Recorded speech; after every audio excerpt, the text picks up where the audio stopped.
Ah, hello tout le monde, bienvenue sur cette nouvelle vidéo, comment allez-vous? J'espère que vous allez tous bien, que vous êtes tous bel et bien en forme. Et donc, les amis, on va reparler de Tesla. Oui, donc je vous ai fait la vidéo la dernière fois, justement, où on a un petit peu parlé des fonctionnalités internes de la Tesla. Je vous ai fait aussi une vidéo à la globale, que d'ailleurs, elle n'est toujours pas sortie, mais ça sortira très bientôt. J'étais pas encore à la maison, donc je ne pouvais pas faire le travail de la vidéo, mais elle va venir en tous les cas. Alors, je vous avais dit dans la dernière vidéo que j'allais faire un petit voyage avec la Tesla, le premier voyage à Amsterdam, les amis. Aujourd'hui, on va en parler justement sur ça, sur les voyages à la globale avec une Tesla ou avec une voiture électrique. Et je peux vous donner tout simplement mon avis par rapport à cela. Incroyable, c'est le mot qu'il faut se retenir. Incroyable. Et oui, les amis, j'étais vraiment perplexe. Je vous l'avoue, j'avais un tout petit peu le doute pour faire les voyages avec la Tesla. Surtout parce qu'on entendait droite et gauche, ouais, avec une voiture électrique, ça va être chaud, ça va être vraiment nul, tu dois attendre 40 minutes, c'est chiant, etc. Euh, Franchement, voilà, quand on entend toujours ces trucs-là, tu te dis, mais merde, alors c'est vraiment bordélique, hein, donc c'est chaud. Mais j'ai voulu quand même essayer. Je suis parti donc à Amsterdam, donc Luxembourg, Amsterdam, Amsterdam, Luxembourg. Et je dois vous avouer que c'est incroyable, les amis. C'est un truc de fou. C'est un truc de fou, les gars. C'est quoi ce délire? Alors, tous ceux qui disent tu dois attendre longtemps pour une recharge, je vous dis que non. C'est complètement faux. C'est complètement fake news. Parce que oui, j'ai pas fait de vidéo pour vous montrer, mais voilà, il faut me croire tout simplement sur parole. Je suis parti d'ici donc avec 100% de batterie et on est arrivé donc, on a fait une seule recharge, hein. Aller et retour, une seule recharge. Donc c'est bon pour vous dire. Euh, Bien sûr, avec une diesel, vous aurez pu probablement faire aller complet et retour peut-être mettre après l'essence. Mais bon, c'est pas grave, on peut pas comparer les deux trucs là, c'est un peu normal. Avec le diesel, je serais allé peut-être une fois euh, mettre l'essence. Donc avec l'électrique, c'était deux fois. Mais bon, c'est pas aussi grave que ça. Alors, une seule recharge chaque allée. Et on est parti donc d'ici, on est arrivé à Eindhoven, donc pratiquement à l'entrée des Pays-Bas, où on est arrivé avec 31%. Donc on a fait, j'avais fait plus ou moins 230 km dans les parages, 235 km. Je suis arrivé là-bas, j'avais encore 31%. Et on s'est arrêté justement pour recharger la voiture. De toute façon, c'était midi, midi et demi, donc c'était l'heure de manger. On a laissé la voiture au superchargeur et on est allé manger un petit coup. Donc c'était grosso modo une pause de 30 à 40 minutes, plus ou moins. La voiture a chargé en espace de 10 minutes. Ça, c'est quelque chose qu'il faut quand même savoir parce que voilà, nous, on s'est arrêté quand même une trentaine de minutes, 40 minutes, mais la voiture était déjà rechargée. Ah, donc, elle a rechargé en espace de 10 minutes. Moi, quand j'ai branché le superchargeur, que j'ai vu 10 minutes, c'est fini, je me suis dit, c'est pas possible. Je vais toujours à Arlon, ici, charger ma voiture chez le super Tesla, chez le superchargeur, et je prends entre 40 et 50 minutes, comme je vous ai dit d'ailleurs dans la vidéo. Et ici, c'était 10 minutes, de 31 à 100%. Mais c'est pas possible, je me suis dit, il y a quelque chose qui cloche. Euh, mais c'était pourtant ça. Donc 10 minutes, j'ai rechargé la voiture. 10-15 minutes, voilà, dans les parages. J'ai rechargé la voiture à 100%. Et je suis reparti justement direction donc Amsterdam où je suis arrivé avec 67%. Donc à l'hôtel, tranquille. J'ai pas branché à l'hôtel, hein, donc je l'ai laissé comme ça, tout à fait normal. Voilà, après le retour, on est parti avec 67%. La voiture avait pensé, c'est évident, hein, avait pensé de faire 2 arrêts cette fois-ci, donc au retour, normal. Vous partez pas avec 100%, mais avec 67. Donc, c'est un peu logique que, voilà, il vous demande de faire 2 arrêts. Mais j'en ai quand même fait un seul, parce qu'il me demandait de recharger. Quand je suis arrivé à la recharge, je suis arrivé d'ailleurs je suis allé recharger à la même place que l'aller d'ailleurs. Ça, c'était assez cool. Euh, je suis arrivé là avec, je crois, 20%, un truc du genre. Dans les parages, je ne me rappelle plus, mais c'était un truc comme ça. 20% plus ou moins. Euh, j'ai dû recharger d'ailleurs, vu qu'il avait fait 2 arrêts, il avait pensé de recharger jusqu'à 40 ou 50% et après de faire la deuxième recharge en Belgique à nouveau de 20 à, je crois aussi 50 ou 60%. Moi, au lieu de faire cela, j'ai rechargé là jusqu'à 90%. Je n'ai pas rechargé à 100% parce que déjà d'un côté, pour ceux qui ont une voiture électrique, c'est pas bien toujours de recharger à 100%. Eux, ils disent une fois par semaine, c'est exactement ce qu'il faut faire pour garder la batterie avec au niveau de l'économie et autonomie, on va dire, comme il faut. Une fois par semaine, oui, mais pas tout le temps, hein. Donc cette fois-ci, je l'ai rechargé à 90%. Je me suis dit, bon, là, ça pourrait aller. Et on est parti avec 90% justement de Eindhoven jusqu'ici, où je suis arrivé ici, j'avais 17%. Et là, vous remarquez déjà que j'ai dépensé plus de là à ici que d'ici à Eindhoven. C'est dû tout simplement parce que de Eindhoven jusqu'ici au Luxembourg, il y avait beaucoup plus de montées et que du Luxembourg à Eindhoven, il y avait plus de descentes. Et donc, on l'a vraiment remarqué. On a réellement remarqué et je suis arrivé ici au chargeur, il y a, je crois que c'était 17%, un truc du genre 15% là dans les parages. Donc chargeur public, bien évidemment, pas superchargeur. Je l'ai laissé là toute la nuit, tranquille. Je l'ai rechargé jusqu'à 90%, encore une fois. Je ne l'ai pas rechargé à 100% parce que je fais ça uniquement une fois par semaine. C'était une exception d'ailleurs que je l'ai rechargé ici à 100%. Je suis parti à Eindhoven, je l'ai rechargé à 100% encore une fois. C'était vraiment... c'était seulement le moment là, hein. Donc je ne fais pas ça souvent du tout parce que c'est pas bien. Et votre téléphone aussi, hein, vous le rechargez pas euh, quand il a 50%, vous n'allez pas recharger votre téléphone, soyez honnête. Enfin, moi en tous les cas, je le fais pas. Après vous pouvez faire comme vous voulez.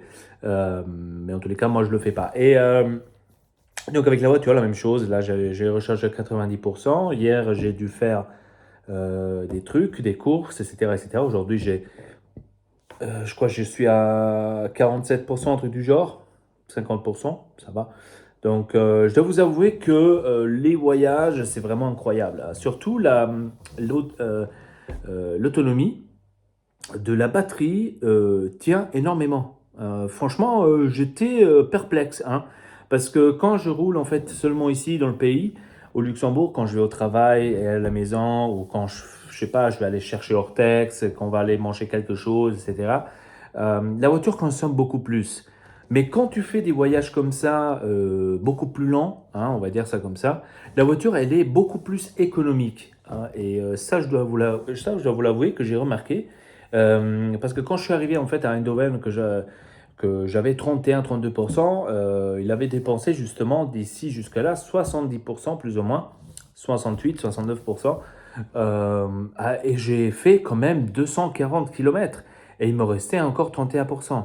Que d'habitude, quand je roule ici au Luxembourg même, quand je suis à 240 km, je suis plus ou moins à 15%, 18% là dans les parages.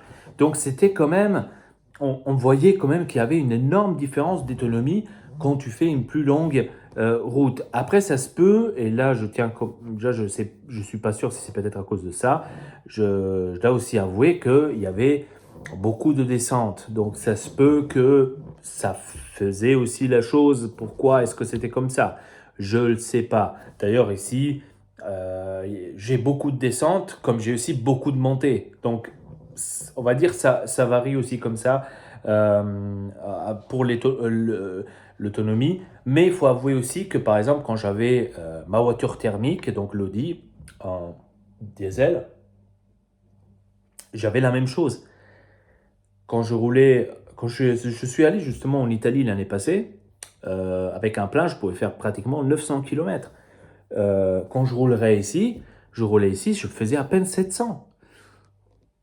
Je sais pas, les gars, mais je voyais quand même la différence. Et à quoi c'est dû? C'est à cause du long trajet, à mon avis, et c'est parce qu'on gardait toujours le même rythme, la même vitesse, et que la voiture, en fait, ne consommait pas autant que quand ici, par exemple, tu roules à 50, tu dois t'arrêter, c'est un stop, tu dois rouler, à un feu rouge, tu dois t'arrêter encore une fois.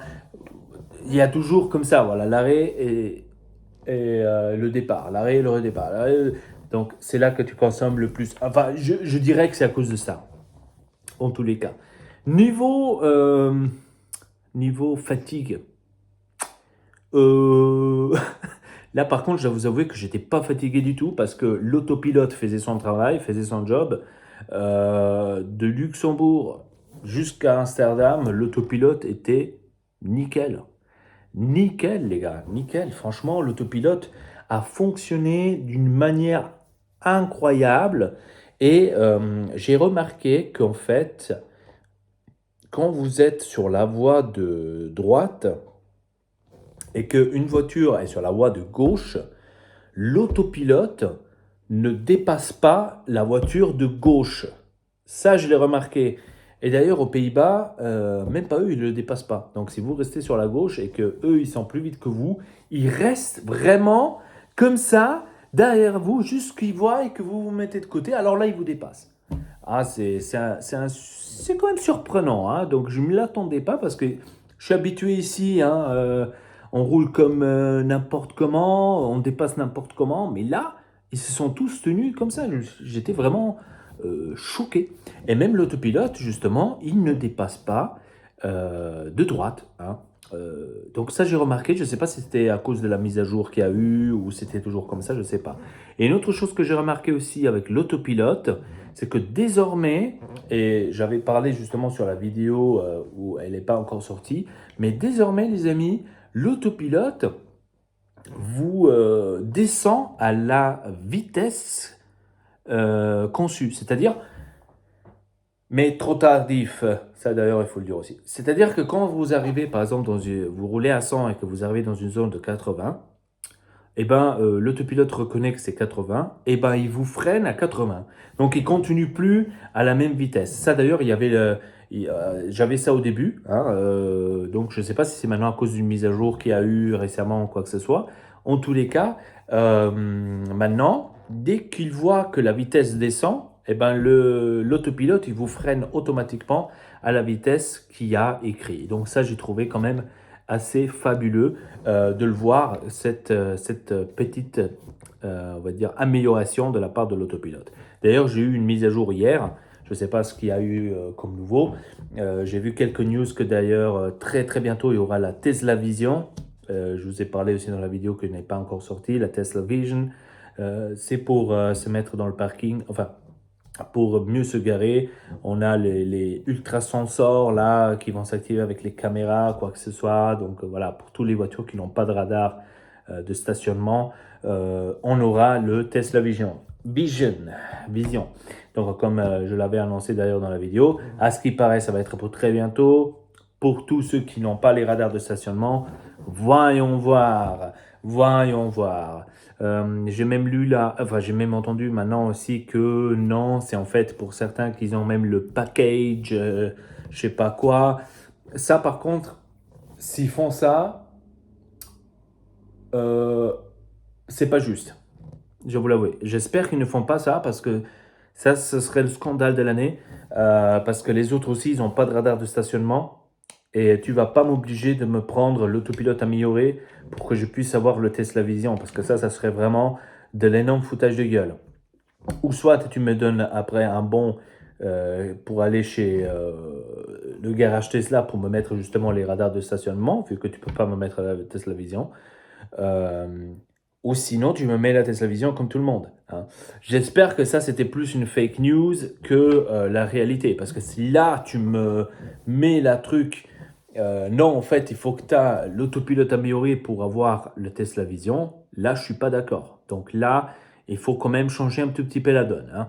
J'espère que c'est pas le cas. En tous les cas, il y a écrit nulle part hein, que c'est le cas. Comme j'ai bien compris pourquoi il y a cette annonce de Tesla Vision, c'est parce qu'il est écrit dans un code qu'il y a eu maintenant avec la nouvelle mise à jour, justement celle que j'ai eue hier. Il y a ce qui paraît dans le code chiffré que la Tesla Vision est déjà, on va dire, en route, hein, est déjà dans le code. On y croit. Donc peut-être pour Pâques, je sais pas. Peut-être surprise pour Noël. Allez, on y va. On est encore mars, mais on parle déjà de Noël. Incroyable. Non, on verra bien, on verra bien. Donc, je suis très, très curieux comment ça va s'évoluer. Et c'est ça, en fait, ce qui est génial chez Tesla, c'est qu'en fait, on reçoit des mises à jour et la voiture s'améliore. Donc, c'est un truc de fou. Hein. Donc, c'est ce que j'ai dit aussi dans l'autre vidéo qui n'est pas sortie encore. C'est un truc de fou. Bref, sponsorisé par Lipton, bien évidemment, c'est pas vrai. Sur ce, je vous dis à la prochaine. Votre Elpa, triple peace.